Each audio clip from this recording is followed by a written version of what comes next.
For that. And okay. Thank you for recording this, Michelle, and thank you all of you for joining us for this CARFAMS webinar. I'm Brian Dyck. I'm the Migration Resettlement Coordinator, National Coordinator for Mennonite Central Committee based in Winnipeg. I'm also on the executive of CARFAMS. I'm speaking to you from Winnipeg, and many of you are various other places in Canada, in what we call Canada. And I'm on the original land of the Anishinaabe, the Inawak, the Anishinaabe, the Dakota, and the Dene people. And it's the homeland of the Red River Métis. And this is Treaty 1 territory where I am here, which was covenanted between the Indigenous people and the settlers in 1871. It's important for us that we who work and study forced migration and displacement and refugees, that we think about the history of the displacement and migration in the places where we inhabit and our complex relationship with the land that we live on and the people that we live with. And as we keep that in mind, it's important for us to keep that in mind today as we talk about issues about migration and forced displacement. I want to invite you to continue to hold that along with what we're hearing today together as we think about where we live and how the welcome and the forced displacement issues affect us. This is, as you know, a CARFAMS webinar, the Canadian Association of Refugees and Forced Migration. And just a bit of an introduction for CARFAMS, if you don't know, I think many of you do, but just a bit of what we do. CARFAMS was established as a place to promote advanced studies of forced migration and refugees, to provide a place for researchers and teachers and people, practitioners like me, and policymakers to network and talk about issues, and also support publications and conferences. And we would certainly, if you're not a member of CARFAMS, we'd certainly invite you to join us in this. And I'm putting the link of the website in the chat in case you want to follow up with that. Some of the activities that we do in CARFAMS are a conference.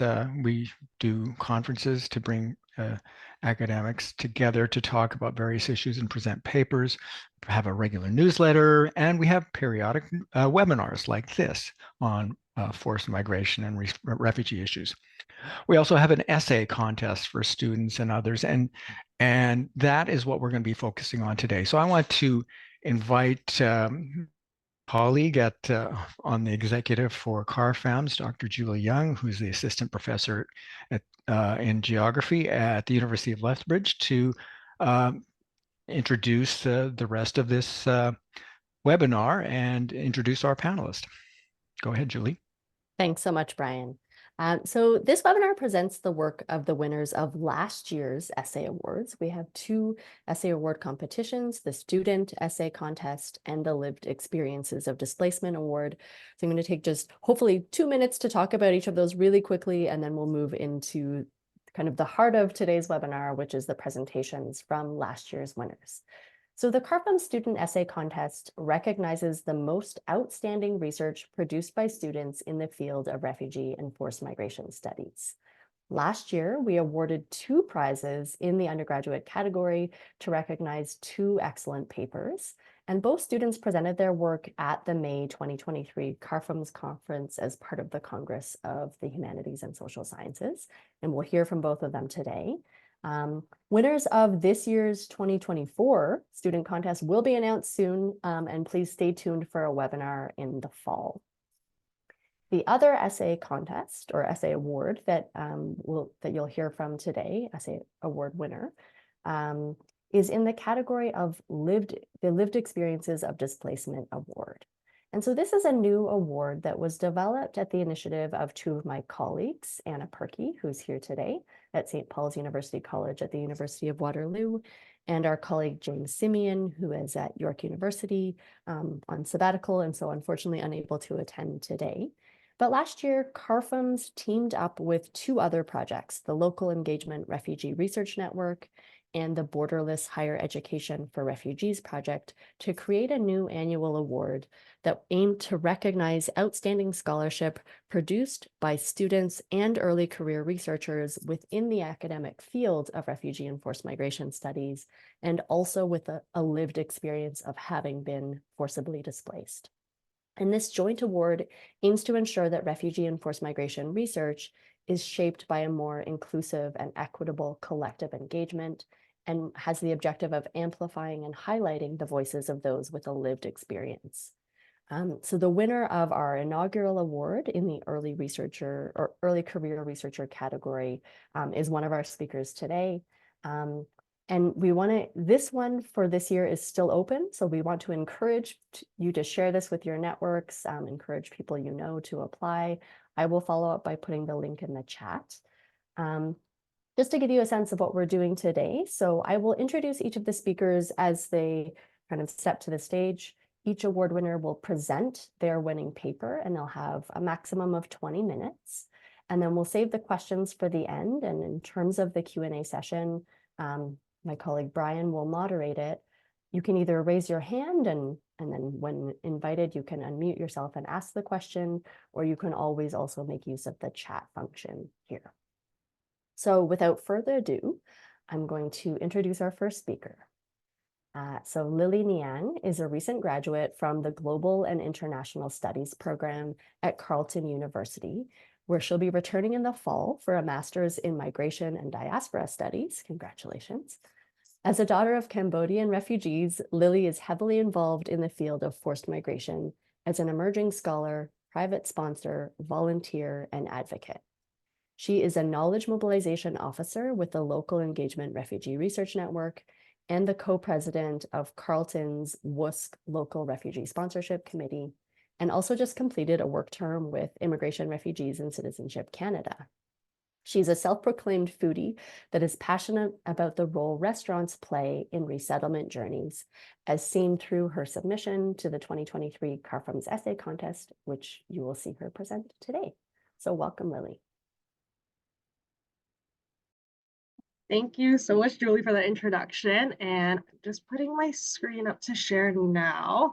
Everyone just wave some arms if there's any issues with that, but otherwise good to get started then. All right, well, good afternoon, everyone, and thank you so much for tuning in. I had such an amazing time at CARFAMS last year, so it's great to come back and get to see some familiar faces again. And last year was my first time at an academic conference, and I learned so much from so many of you, and watching such interesting speakers talk about their work. And it's amazing now to think about how much I feel like I've grown since last year. And now that I'm officially done my undergraduate studies, there's really so much that I think I could go add and go on and on about this paper, which really I had written all the way back in second year now for a migration history course. But I'm going to stick with what I had submitted and talk to you all about this power of restaurants in the resettlement sphere, specifically through a case study then of Cambodian refugees finding success in the American donut industry. So this topic is very near and dear to my heart as someone who was raised by Cambodian refugees, and that's a photo on the left there of my family. So I grew up in a home where refugee success was very normalized. From my perspective, my parents were never defined by the constraints of the refugee label. They were just mom and dad. So seeing them excel in school and work and in helping other members of our family, I always just saw them as who they were and not that label that they were trying to escape. So as I grew up, my education on forced migration really started at the dinner table with just deeper conversations then about where our family came from and our history. And that is really what sparked the path that I'm on today. But one of the best things about growing up in this environment was that I was always well fed. And while I haven't been able to visit Cambodia frequently to learn about our family and our culture myself, I've always been able to learn about our homeland through food, and that's been really critical to my growing up. I think about the fact that the first Khmer words I learned were of my favorite dishes. My grandparents and I often found a way to overcome our language barriers when we were cooking together. And because of that, though, I really started becoming interested then in how this idea of food, its preparations, traditions, rituals, and the power that it holds is so important to people's migration journeys, either through the first generation or second generation like myself. So I constantly think about then how food carries such core memories within us, and the ways that it can serve then as a conduit for enhancing newcomers' integration into a new society. And this is what I focused on for really the majority now of my degree at Carleton, while studying global and international studies. And this is what I'll be delving into deeper also in my master's this fall. So enough about myself and back to this history then. The story of Cambodian donut shops in America started nearly 50 years ago when the Khmer Rouge took control of the country in an attempt to revert it back to an agrarian socialist society. In just 4 years, the brutal and belligerent rule of the Khmer Rouge led to the deaths of nearly 30% of the population, due to reasons like starvation, disease, overexhaustion, and of the most harrowing ones, systematic executions. And this genocide really was a fragment in the larger global conflicts between communism and capitalism. But nonetheless, it resulted in a massive displacement of Cambodians from their homeland, many of whom would arrive in America over the next few decades. And of this history, then, one of the key figures is Ted Noy. Ted Noy was among the first groups to arrive in America in the 1970s. And despite being a well-educated young entrepreneur, he really struggled to achieve the standard of successful integration in America. And that was until he fell in love with one of America's culinary delicacies, if that's what you should call it, the donut. And realizing the opportunity that could come from selling such a cheap food item, he opens his first store, Christie's Donut Shop, starts waking up every day at 4 in the morning to prepare these ingredients, stay up to date on his papers, essentially just run the business. And it's a laborious process, but within a few years, Christie's becomes a major success. And this eventually sparks then this massive chain migration network, where Ted begins sponsoring other relatives and acquaintances from Cambodia and then teaching them how to run a donut shop. And he effectively earns himself this title of the Donut King of California. And a massive empire of these shops emerges so rapidly that local newcomer-owned businesses begin outperforming long-standing franchises like Dunkin' Donuts, which is something that we see a lot today. And by the 1990s, then, Cambodian refugees owned nearly 80% of the donut shops in California. And this donut boom is now enshrined in the nation's history. But from the perspective of a researcher, I really wanted to know what this impact then had on the community and how really just a small deep fried pastry was able to change the lives of so many refugees arriving in the United States. And then I came to the conclusion that Cambodian refugees' active and autonomous participation in the food industry was the most critical factor in their successful resettlement. But before going to that, thinking about then what successful resettlement and integration really looks like, it's really important to recognize that there are so many different perspectives and indicators of what this actually entails. So for this paper, specifically that I drew from Alistair Ager and Alison Strang's Domains of Integration, which outlines various markers that can be used to assess refugees' integration into a society. So the authors broadly sort these categories of employment, education, housing, and health, and then provide a definitive set of conditions then that must be met in order for refugees to be considered successfully integrated. And there's an expansive list in the article, and I highly recommend reading it. It's a very interesting read. But for this essay specifically, I focused on financial security and economic independence, reliable emotional support networks, internalized feelings of belonging, and then mutual respect and positive interactions with locals. And these all contribute to a restoration of self-esteem, which is deemed one of the most essential components of successful integration. And although these measures are not completely indisputable and may not be applicable to all refugees' experiences, they do assist tremendously in determining some sort of foundational criteria for what constitutes successful integration and a decent quality of life after resettlement. So to conceptualize then how the food industry is crucial to this process, I delved into the benefits of refugee restaurateurship in the resettlement process and sorted them into three main categories myself.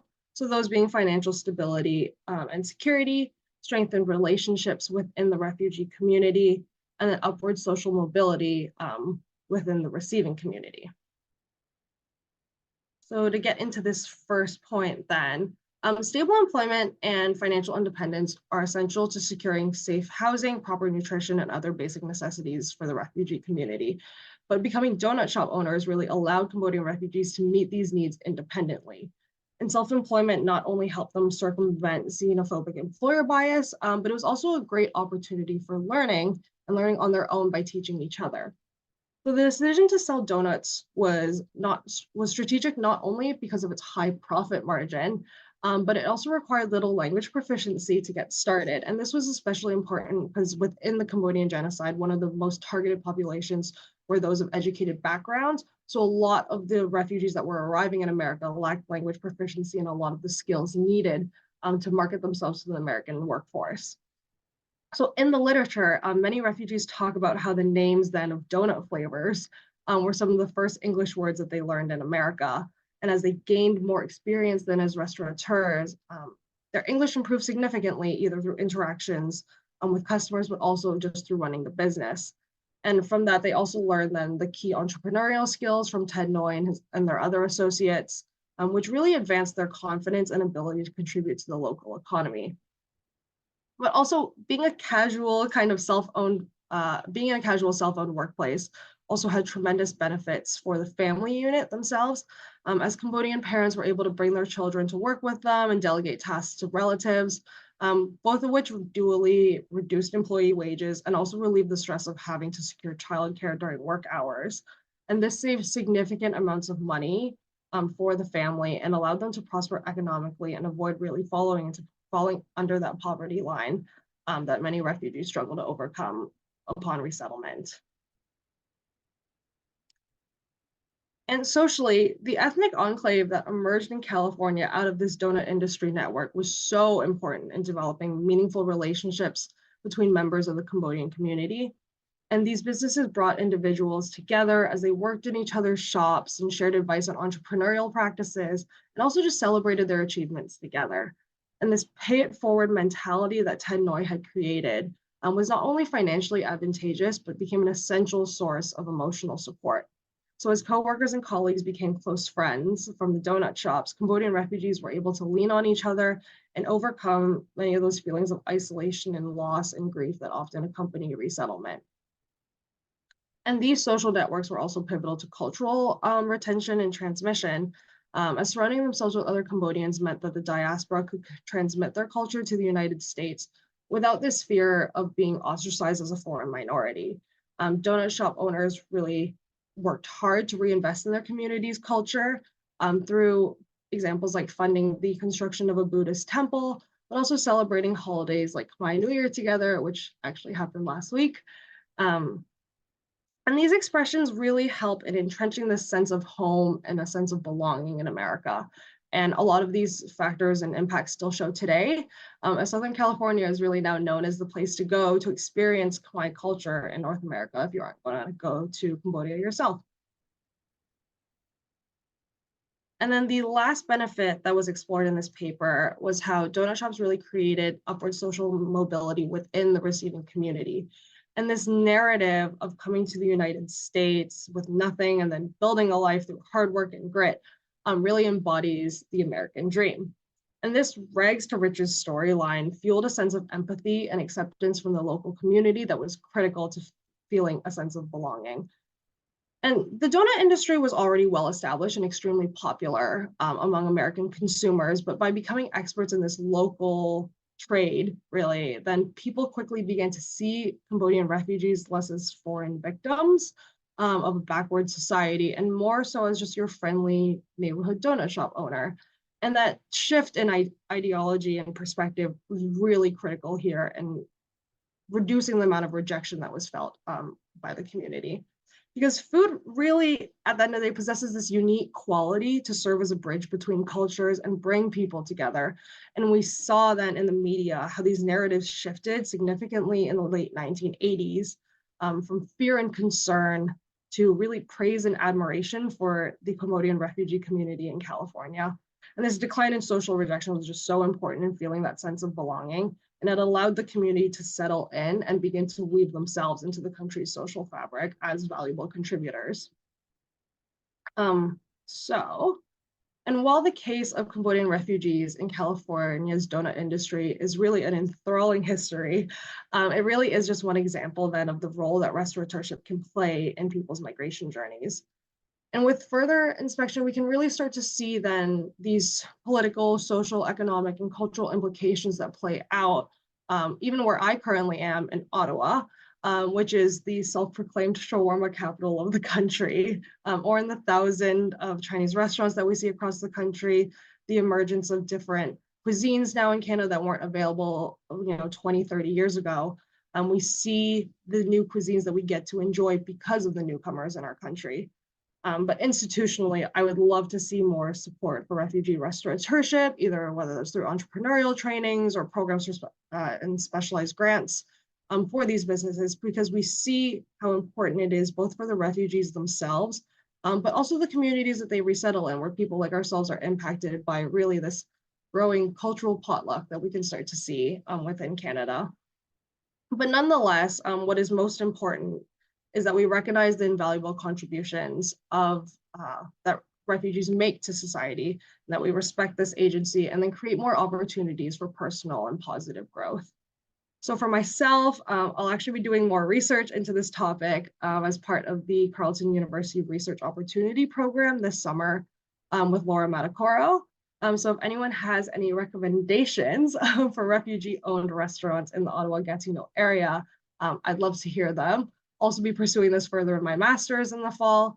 And really just your input and everything. It's partially for my own appetite, but also for the research. So please feel free to reach out if you have an interest in either, or really just questions about the work and where I'm going with it.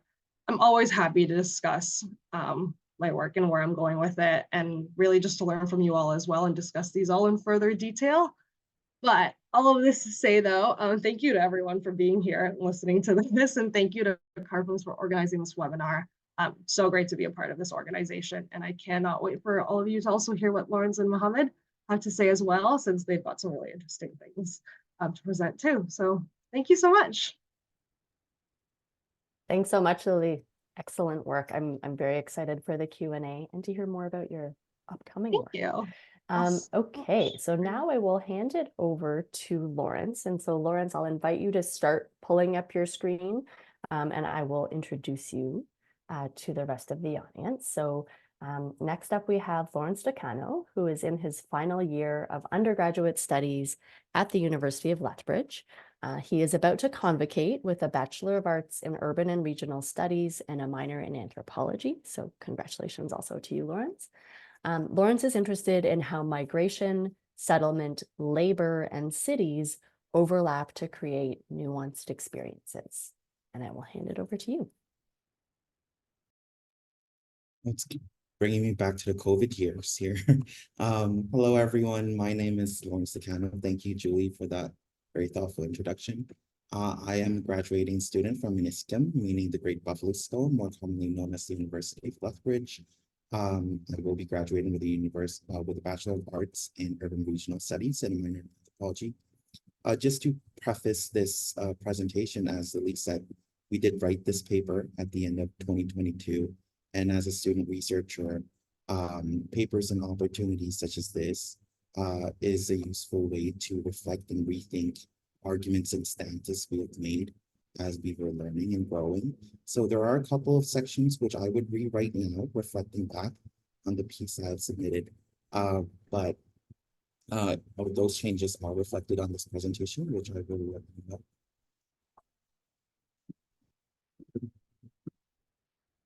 So the purpose of this study was to establish the experiences of refugees, pre and post-urban refuge, to better distinguish appropriate contextualized strategies to improve or solve issues related to their current situation.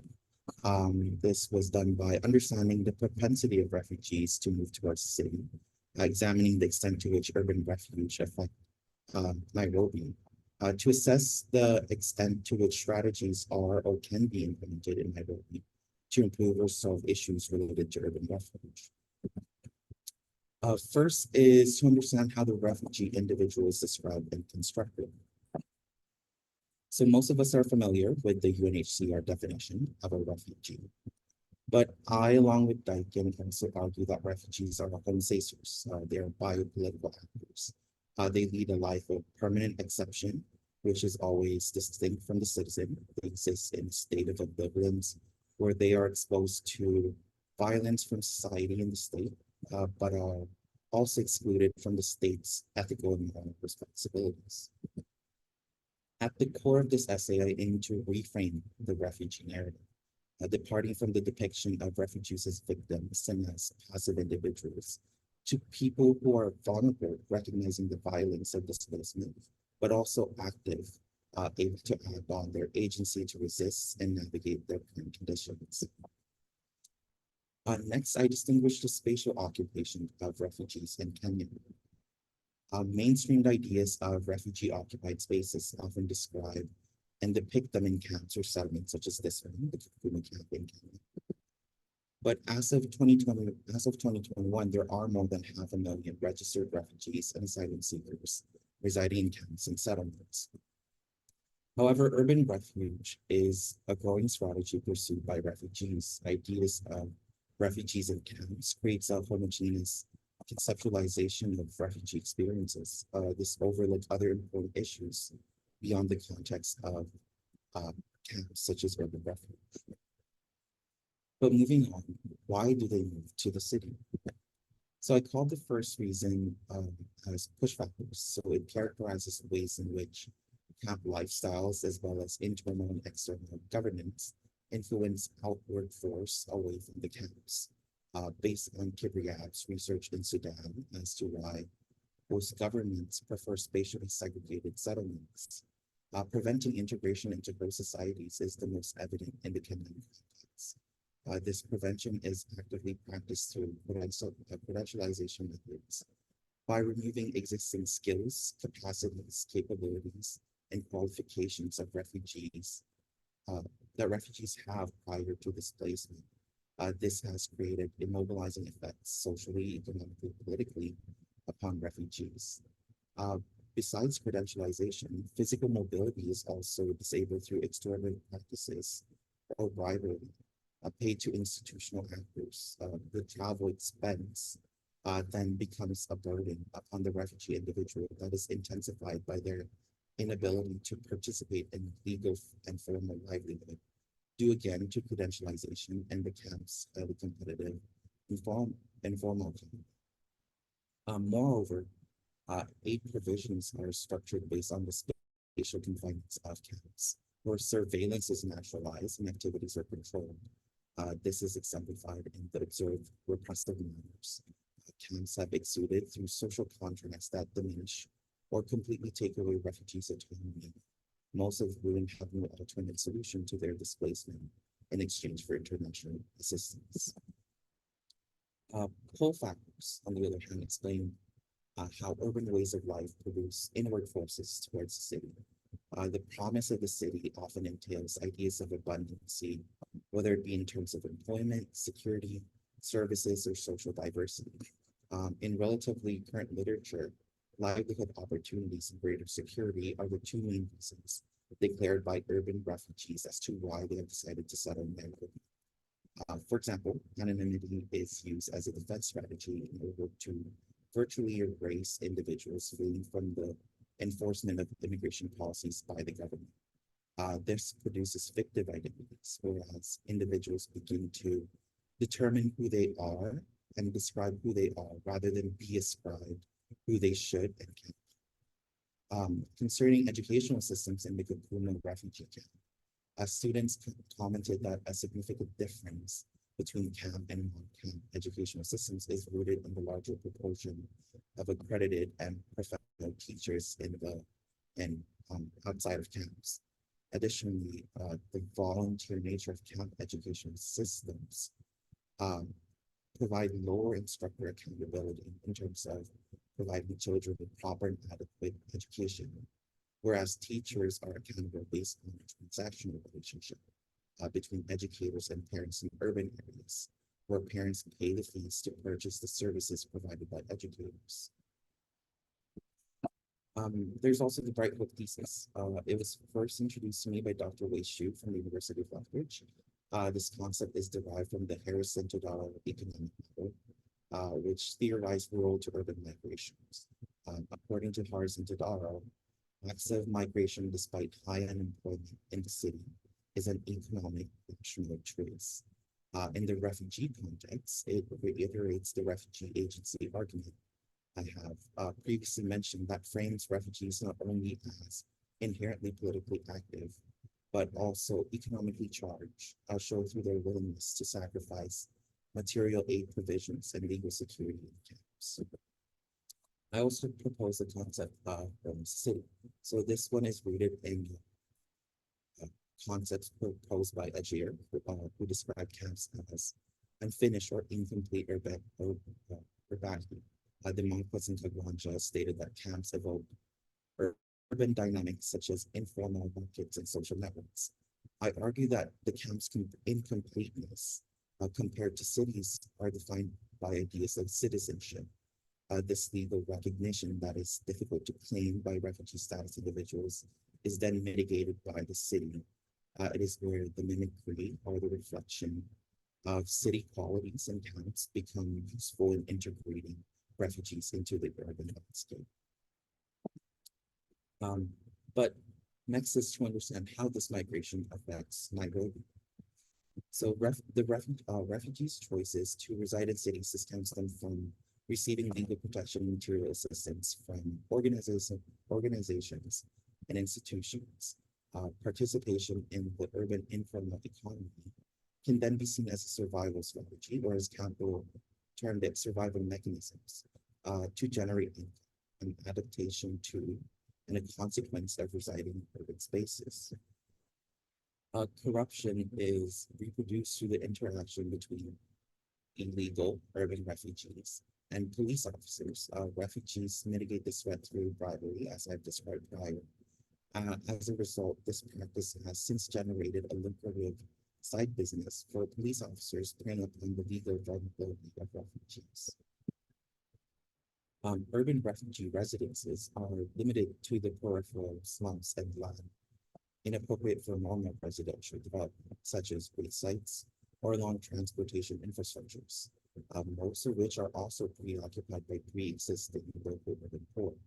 The interaction between the local population has led to the refugee experience of xenophobia. For example, Somali refugees often confront xenophobic attitudes from the long-established Somali Kenyan communities who do not directly facilitate their resettlement in urban space.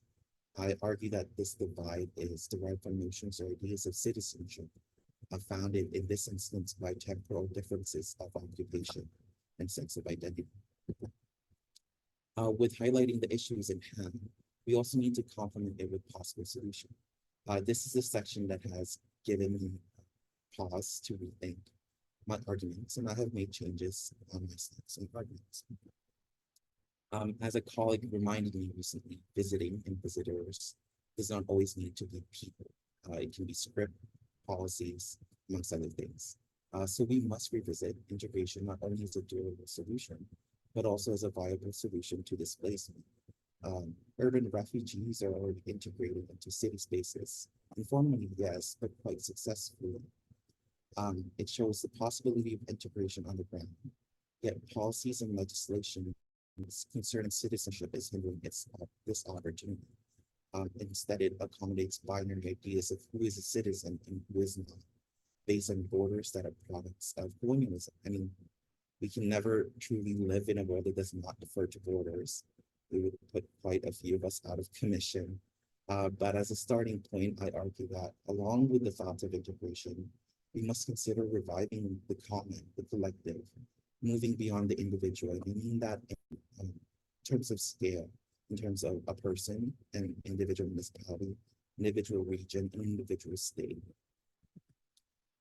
Reflecting on the implications of development strategies to specific contexts and nuanced experiences, this section is one that I will change, especially considering how strategies are standardized. I call it the tool movement, where everyone wants a tool that streamlines processes and practices that are majority nuanced and complex. We often end up with tools that are heavily aligned to Western imaginations of what development is. So I think one of the ways to understand that, what interventions are for, is to observe ways it is already being done through grassroots practices. Going back to the success stories of integration, an example is the neighborhood of East Nairobi. The site was an emergence for a refugee enterprise that was initiated by grassroots and Somali refugees. It started by the coinciding influx of Somali refugees and trade liberalization in the 1980s. It resulted in a higher base wage compared to formal employment in the city center, and eventually sections of large-scale commercial businesses were formalized as part of the Nairobian economy. However, it's still important to understand that the refugee community is heterogeneous. Somali refugees that initially began the commercialization of this space were mostly wealthy and have entrepreneurial experience and capital. This is an instance where understanding the socioeconomic intersections of refugees really comes into play. To conclude, tackling urban refuge, or rather refugee issues as a larger reality, necessitate changes in policies, narratives, and rhetoric, recognizing refugees as active participants who has autonomy, agency, and political will is already a step towards that goal. Thank you very much. Thank you very much, Lawrence. I like how you worked in some opportunities to comment on your own paper as you were going. Thank you. Again, we're going to save the discussion until the end. So I will have Lawrence stop sharing his screen. And Mohamad, I will invite you to begin sharing your screen just in case it takes a little bit of time. And while you're doing that, I will introduce you.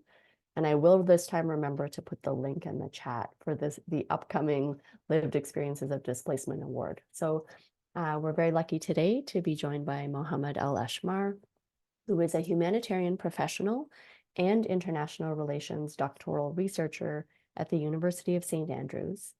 He's also a research fellow at the Center for Middle East Studies with an academic and practice background in policy and refugee protection affairs. He has over a decade of experience as a humanitarian affairs officer, advisor, and principal consultant for various donors, international NGOs, civil society, and international development regions in the Middle East, North Africa region. Combining scholarly pursuits with humanitarian activism, refugee rights, and human rights advocacy, Mohamad embodies the role of a scholar practitioner and activist. His research delves into the political economy of the MENA region, humanitarianism, displacement, diaspora, and authoritarian resistance. He held previous research positions at several institutions, including the European University Institute and the Syrian Center for Policy Research, with a deep commitment to advancing knowledge and effecting positive change in complex sociopolitical landscapes. So now I'll invite you to please give your presentation. Thanks, Mohamad. Thank you very much. Thanks, Carleton, for this opportunity, and thanks again for the award. My presentation is about my PhD research or part of my PhD research on the Syrian diaspora and the different and the big roles of the Syrian refugees and the Syrians who were and are or who were forced to leave their homes and who were displaced during the Syrian conflict, but mainly forced to leave their homes by the Assad regime or the Syrian regime. So I will highlight the ways in which the Syrian diaspora has mobilized and provide humanitarian assistance and how the mobilization or the different patterns of the mobilization and the response by the Syrian diaspora and the migrant and the refugee communities during the conflict, and how they were responding to the situation inside Syria. So, I mean, theoretically or briefly about the theory or the framework of my research, my main argument is about the forced displacement and how forced displacement is the main driver and the incentive for many forms and spheres of transnationalism and also how the forced migrants diaspora I mean how they build their leadership and also their commitment to their homeland, and how this commitment and belonging to their homeland create these spheres of solidarity and push this diaspora to create initiatives, NGOs, charities, associations that mobilize support to the other forced migrants or to the affected populations in their homelands, and also the different forms of this solidarity and how diaspora mobilize political support, economic support, humanitarian support, and also social support to the people in their homeland and also in the neighboring countries, which is the case in Syria. So I will not talk too much about this framework, but as I said, it's mainly about the diaspora, humanitarianism, activism, and the cross-border solidarity. I mean, also I want to highlight that when we talk about the Syrian diaspora, historically, before the Syrian crisis, the Syrian diaspora, some sources say that they are more than 15 million before 2011.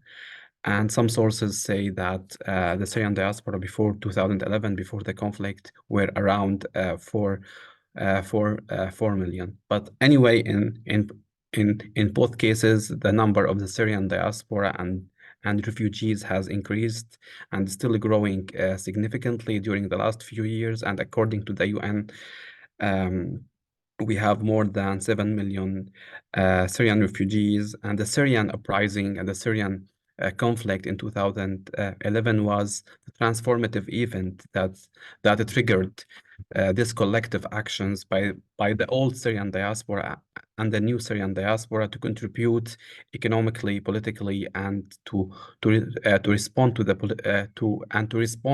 political crisis and the humanitarian crisis in Syria, and also the escalation of this conflict and the escalation of the humanitarian crisis and the inflow of the refugees was also the main triggers of the mobilization of this new and old Syrian diaspora and their collective solidarity and the way how they were responding to the situation in Syria. When we talk empirically, the Syrian diaspora during these 14 years, they have established and built many NGOs and institutions and associations, and these efforts have been increasingly more was started to be organized during the first few years of the conflict through the networks of this old and new diaspora in the US, in Europe, in the Arab region, and many Syrian organizations have been established, and these Syrian communities, organizations, and diaspora started working together and build platforms and networks for them to work together and to mobilize resources and funding and support to the growing number internally displaced people and also refugees in the neighboring countries like Lebanon, Jordan, and they started working and doing humanitarian responses and projects in many countries. For example, in Europe we have several networks, several associations that represent the Syrian NGOs and organizations. And as I said earlier, this response has been taking many forms politically, economically, by sending remittances and by donations, and also working with international actors on the humanitarian affairs and also increasing the humanitarian support inside Syria. So some numbers about the Syrian NGOs and organizations. For example, in Turkey, some sources say that we have more than 1,500 Syrian organizations. In France, there is 400 registered Syrian organizations. In Lebanon, Germany, the same. We have hundreds of organizations who are doing different projects and initiatives to support the Syrian inside Syria or the Syrian outside Syria in the host countries. One of the most important examples about how Syrians were mobilizing support and also innovatively responding to the situation inside Syria is Mulham volunteering team that founded in 2012 by a group of Syrian students and activists outside Syria, and the main aim was to build a crowdfunding platform that collect funding and support to the affected people inside Syria, and also for refugees in the neighboring countries in Lebanon, Turkey, and Jordan. So they have built this crowdfunding platform that became one of the most prominent advocacy and humanitarian organizations in the region, and they have been providing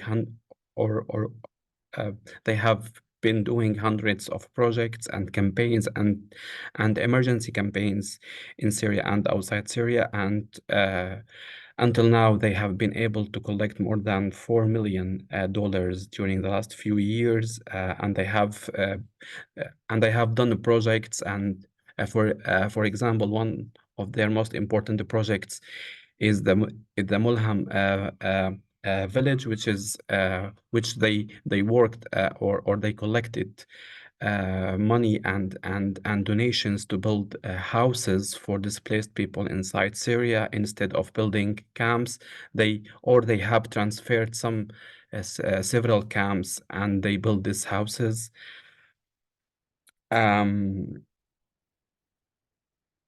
Sorry, yeah. And the other example, or the most important example of the role of the Syrian diaspora is the Syrian medical and health professionals who have worked together, and they built several organizations and initiatives that have been very critical and vital in the humanitarian response in Syria, and they have been responding in an innovative way to meet the growing needs of the affected populations in Syria, and they have been building and offering health care to the Syrians inside Syria, especially after the Russian interventions in Syria and the brutality of the Russians after 2011. So here's some names of the most active and the biggest Syrian diaspora organization, which is the Syrian American Medical Society, which is one of the biggest Syrian humanitarian organization who are Syrian American medical specialists and professionals, and these organizations have been taking the responsibility to build hospitals and to respond to respond to the catastrophic destruction of the health facilities and the healthcare infrastructure inside Syria. And to also, I mean, they have been offering training and also responding to the lack of expertise, and also providing support to the medical groups inside Syria, especially during COVID, and also establishing specialized hospitals, and also offering services and and funding, and also providing cross-border support from Turkey or from Lebanon to the Syrian to the hospitals inside Syria. And also it's important to highlight that during this 14 years of the Syrian conflict, the hospitals and the medical facilities were always the target of the Russian and the Assad regime.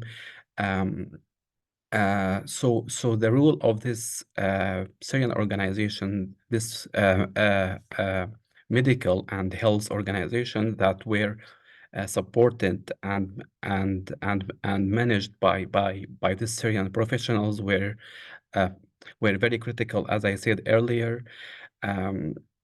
And especially during the siege on many areas in Syria by the Russians and by the Assad regime. So these organizations have played a very important role in responding to this crisis, and to mobilize support, and also advocate and work with international actors to respond to this catastrophic situation in Syria. And also, as you know, last year after the earthquake, the response also, and the work that have been done, and the interventions and the funding that have been collected, and the advocacy that have been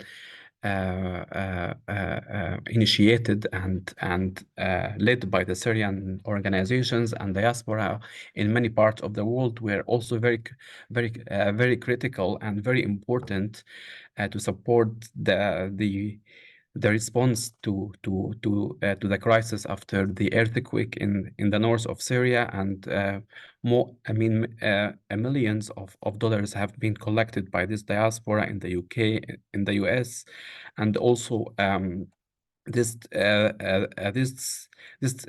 donations also until now, and this support is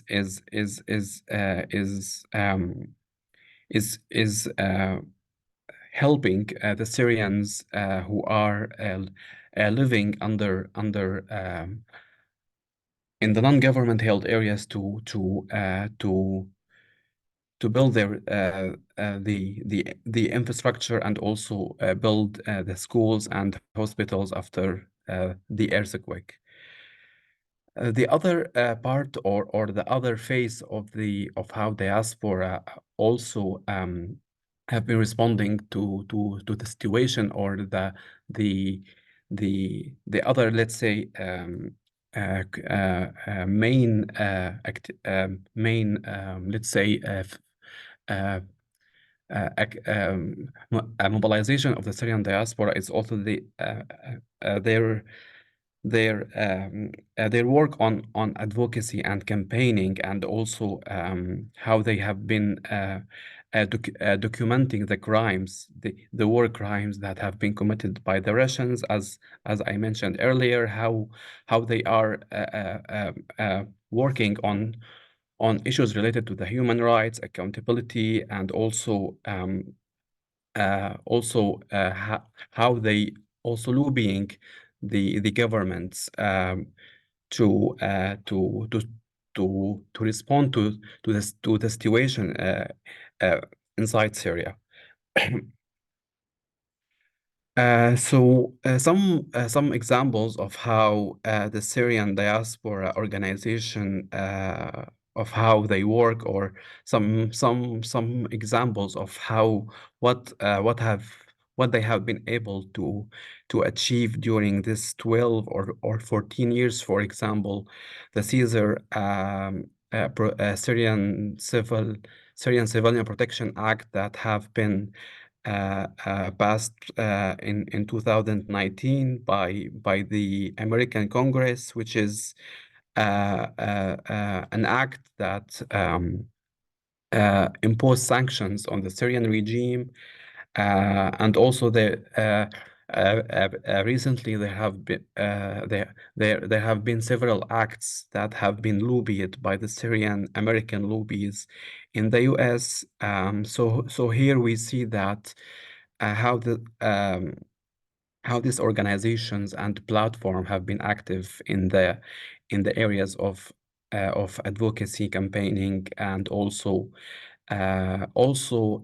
amid during the increasing pressure in Lebanon, Turkey, and Denmark on the Syrian refugees to return. So these organizations also work with the policymakers in Europe to counter this recent campaign and advocate for a safe return for the Syrian, and also against the unsafe returns of Syrian inside Syria. So I think that's it from my side. I have tried to cover all the phases, or how the role that played by the Syrian diaspora during this 14 years. Yeah, over to you. Thank you. Well, thanks very much to all three of you. This was fascinating, and I liked the way, I mean, for Lily's presentation, she talked about a more mature refugee movement that has found its niche in a place that it may fit in their new home. And the one problem is it made me think a lot about donuts, but I mean, we won't go there. And on the other end of that, we have Mohamad's presentation, which talked about a newer kind of movement of refugees and their complex relationship with their new home, the new places they're settling, and how they're making a way there, but also looking back to where they've come from and seeing what they can do. And I think that's a dynamic that a lot of refugees movements have. And then Lawrenz talking about what's usually thought of as the country first of asylum, Kenya and Nairobi in particular, and the dynamic between rural and urban, or camp and urban, and how that sort of place, which is often seen as an interim. And I remember, Lawrenz, when you were presenting this at CARFAMS, we talked a lot about liminal space and waiting, and whether there is something sort of there. But having those three different, things come together, I think was really fascinating to see these three presentations together. And so we chose your papers were chosen because of on their own merits, but I think they really fit together well. So we have this time. We have about 30 minutes or so, maybe a little less. We want to end at the bottom of the hour, 30 minutes past the hour. But if you have questions that you'd want to present or ask one of these three or all of them, certainly raise your hand, or you could write them in the chat on Zoom, and we can have a discussion about this. We're a relatively small group, so we can have this conversation.